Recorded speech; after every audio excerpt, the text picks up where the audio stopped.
If we apply the default parameters to this image, we can see that we lose contrast in the dark nebulae.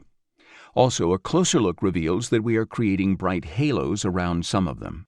Let's fix this. By increasing the tolerance, we tell gradient correction that in the local environment of the dark nebulae, the background of the sky is above the brightness of these dark objects. In this way, we preserve the contrast of the dark nebulae and, more importantly, avoid creating artifacts in the gradient correction. This correction, however, reduces the contrast in some of the bright nebulae. This happens because we are now modeling the objects. Therefore, we need a smoother gradient model. We achieve this by increasing the scale and smoothness parameters.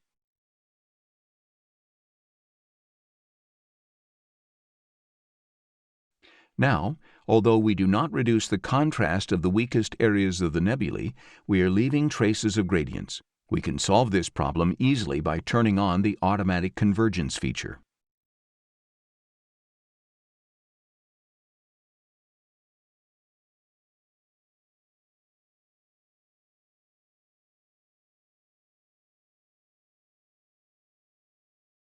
Here we can see a comparison without convergence and with convergence.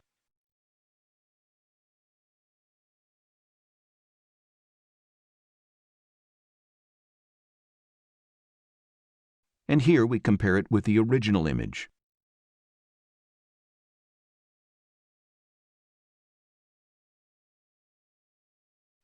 We can achieve a slightly better correction by decreasing the scale and smoothness parameters a little.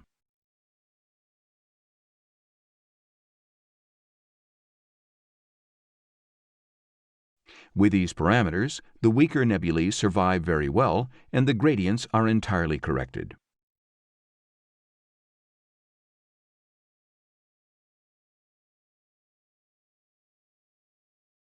Structure protection is very important when we have a very bright and extensive object in the image.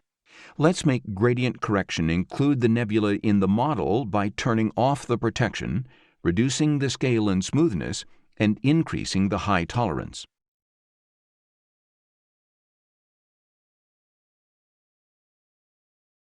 Now we can see how an overcorrection occurs in the regions around M42.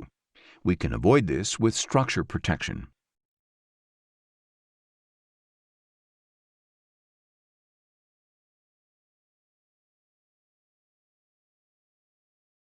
Here we can see the mask, and here how it works.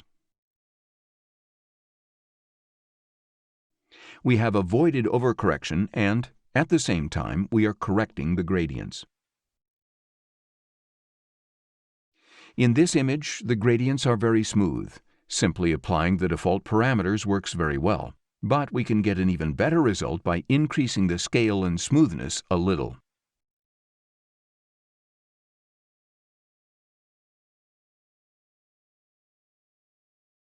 Finally, if we want to correct the edges of the image better, we can activate automatic convergence.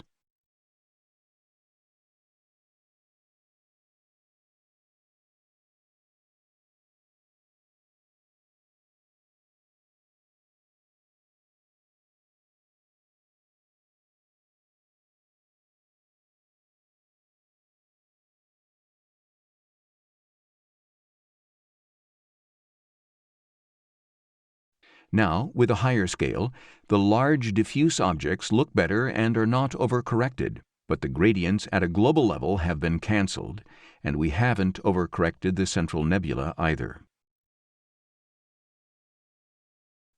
Gradient correction can work with edge cases like this. This image has been acquired from northern Italy, one of the areas with the most light pollution in the world. In this case, the gradients are almost as bright as the nebulae, which forces us to increase the tolerance strongly.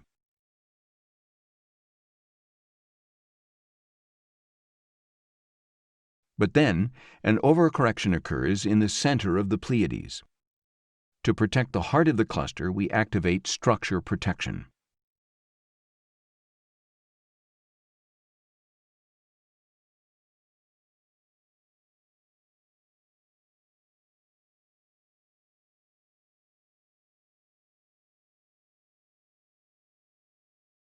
Since this gradient has very steep edges, we need to lower the scale parameter.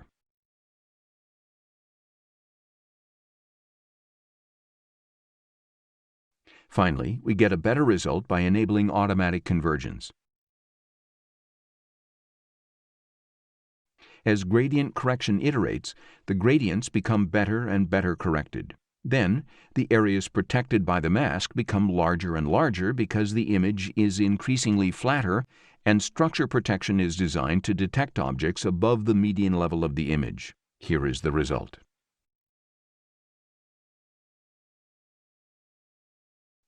With gradient correction tools working exclusively with data extracted from the corrected image, we can only reach a compromise solution. That is, gradient correction can never be perfect, but here it can also affect the visibility of fainter objects. The only solution to avoid this commitment is a tool based on the Mars survey. With Mars, we can achieve a complete and reliable gradient correction on the weakest areas. If we force the contrast further, the Mars result shows all the outermost areas of the Pleiades better. As we said at the beginning, this tool will be complementary to Mars-based ones. If we apply Mars and then gradient correction, the result is a much flatter image entirely free of artifacts. Let's remember that the original image is this one.